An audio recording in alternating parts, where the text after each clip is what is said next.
For context, a few months ago I had driven to a gas station on a highway near where I lived because I had to deliver a package via a locker. The road is a smaller one, two-way, and there's a gas station on each side. I parked at the one on the side of the road I was driving on and then crossed on foot to go to the other, where the locker was. The road was really small and empty, as it was close to midday on a Saturday, if I can recall correctly.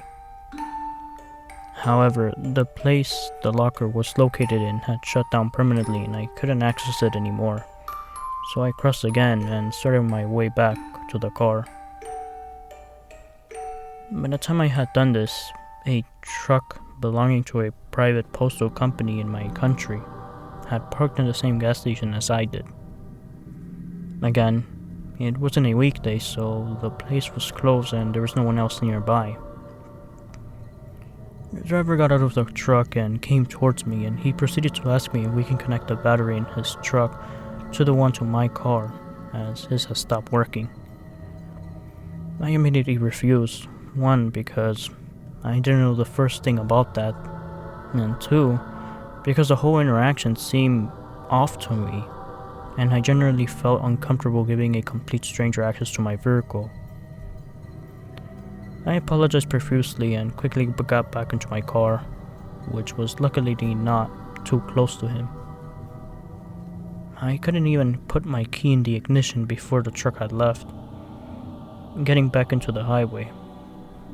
Now again, I'm no car expert, but even I know that if your battery is dead or very close to dying, there's no way you would start your vehicle back up again after being turned off, especially a truck. It would at least take him 5 or 4 tries to get it turned on again. If it did, which is highly unlikely in most cases. It didn't even register to me that he could have had some bad intentions until after I was long out of there and heading home.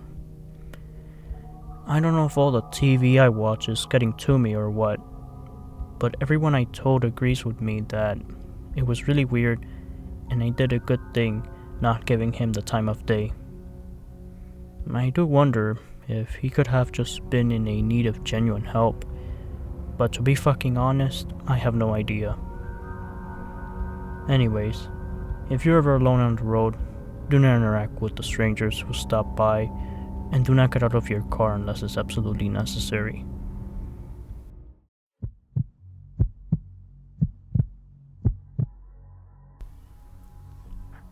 This happened a few years ago.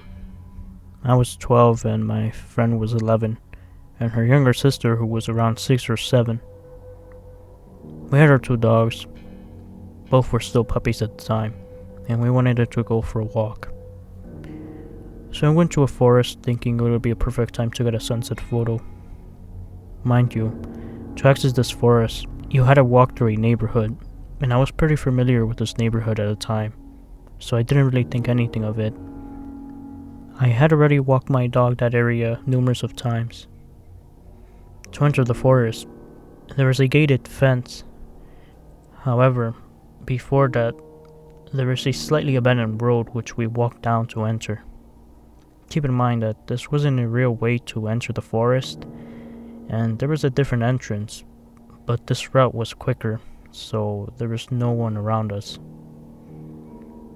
Me and my friend's younger sister decided to run and we were laughing, and I remember vividly me holding my dog and opening the gate, letting my friend's sister through the gate. By this time, we were running away from my friend as a joke, and after we went through the gate, there was a narrow path to the big field where I had planned to take a photo. So we had rushed there, and I thought this whole time my friend was behind us. However, she wasn't. She had taken the wrong path after exiting the neighborhood and reached an alleyway. Meanwhile, I took some photos of breathtaking views of the golden sunset. However, my dog, he's always very happy and friendly. This time, he was whining and looking behind. He never acts like this, so I was a bit confused, I turned back and noticed my friend wasn't there. Sarah? I called loudly. No response. So I grabbed my sister's hand and ran. I felt the panic that my dog felt and ran so fast Sarah's sister complained that her hand hurt. I sprinted down through the narrow path and swung open the old rundown gate and saw Sarah running. She grabbed my hand so painfully I couldn't even process it. Her dog was with her, so I didn't assume anything bad would happen. But boy, I was wrong. She grabbed me and her sister, and the dogs were on the leashes, and we all ran. I don't remember how long it was, but it was long. We sprinted all the way until we felt safe in the park about 1 minute away from my house. While we ran, I asked her what the hell was happening, and she talked to me in a tone that I knew we were in danger.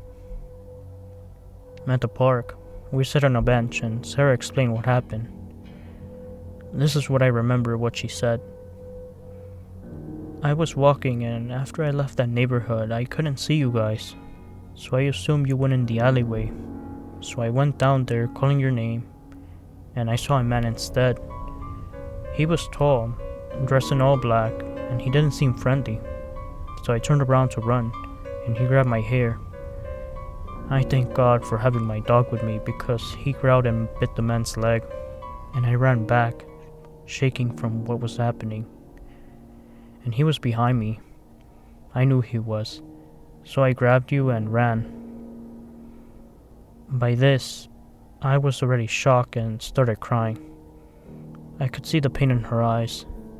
From then on, I never wanted to see that man again. A few years later, me and several other friends went down the exact same route, and an elderly woman who was walking in that area warned us to be careful because a man who seemed under the influence swore at her and didn't seem friendly. After that, I yelled my friends to get the hell out of there. We haven't seen this man ever since.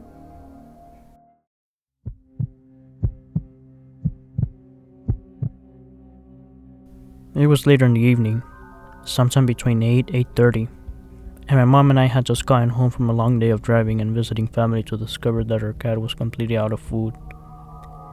I was tired of being in the car by then, and I didn't want to go to Petco to get some cat food. My mom begged me to go with her, so I finally caved in and said yes. Looking back now, I'm so grateful that I did that, because if I hadn't decided to go, I think there's a good chance my mom would have never came home. Another important detail I want to mention here is that the windows on the car my mom had were extremely tinted, making it pretty much impossible to see into the car. So we pulled into the parking lot of Petco, and I looked around and noticed there's only a few other cars, with one parked a few rows to the back of us. My mom says I can wait in her car since she's just going in real quick to pick up food. A minute after my mom walks out of the car and is halfway into the store, the car that was parked a few rows back pulls up into the right spot next to our car on the passenger side. I think it's a little strange, but think maybe the person wanted a closer spot to the store. A man steps out of the car and gets his big German Shepherd out of the back of his car and walks into the store. I'm looking inside the store and notice this guy is watching my mom and following her around, but not enough for her to notice. He gets ahead of her in line, and after he checks out, he stands outside the entrance and is watching her check out. My mom walks out of the store and this guy starts walking behind her. And at this point, I'm already starting to get a really bad feeling and I'm very creeped out. When my mom makes it back to her car, she opens the back to put the cat food in, and the guy opens the back of his car, right next to ours, and starts talking to her and motioning her to come look at something in the back of his car. My mom, being completely oblivious, takes a few steps over and looking into the back of his car. His hand starts to move towards his waist, and I immediately start yelling for her to get into our car right now. The guy looks super shocked, as I'm guessing he never saw me in the car, and stops talking to her. My mom looks very confused, but after I yell at her some more to get into the car, she finally does. The creepy guy immediately gets in his car and drives off in a hurry. When my mom gets into the car, I ask her what that guy was saying to her, and she tells me he was telling her to look at something he got for his dog that was in the back of his car. I tell her everything I observed, and that I'm pretty sure he was trying to abduct her.